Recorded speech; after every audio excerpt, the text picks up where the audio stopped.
So I'm in my 2023 Tesla Model Y long range, and I'm just out running a couple errands today, but you'll see it's 109 degrees here in the DFW Metroplex on August 26th. It's a Saturday. So what I wanted to share was a little bit about efficiency. You will see when I first jumped in the car, my efficiency is terrible. If you look all the way to the bottom left under current drive, 773 watt hours per mile. Now I'm only driving a mile here to a Whole Foods.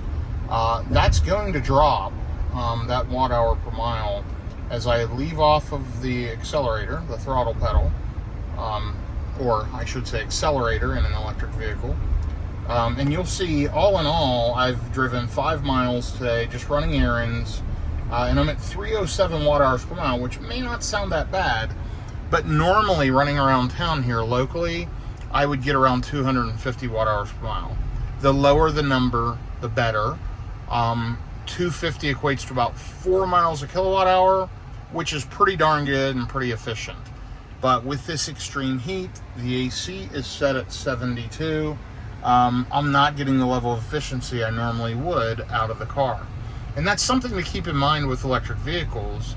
Just like gas vehicles, when it's super hot or super cold, they're not as efficient. But there's far more variance with the electric vehicle depending on how much your climate control is running. So speed and climate control are big factors in efficiency on an electric vehicle. So if you don't think you're going to make it somewhere, slow down or scale back your climate control.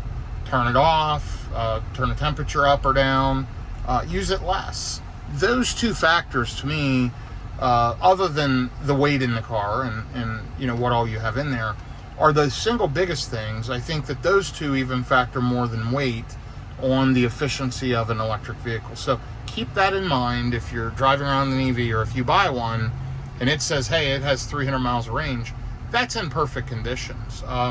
In super hot temperatures or super cold temperatures, you're going to likely be 250 or less, and that's just kind of the way they work. So yeah, just a couple little tips, and you'll see as I've driven, this has improved, and I'm just pulling in here, and right now it's at 403 watt hours per mile.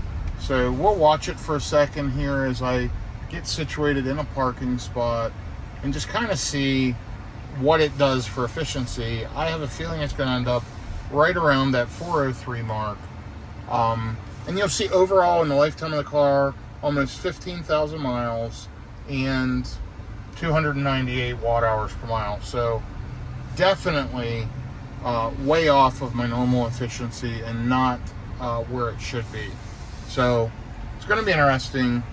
There we go. It's dropped. You'll see it's at 377 now. So it is getting better as I drive. So yeah, a couple little tips on driving an electric vehicle in extreme heat. And I would call 109 degrees pretty extreme heat on any day of the week. So hopefully that helps anyone out there looking at EVs or thinking about how the efficiency works.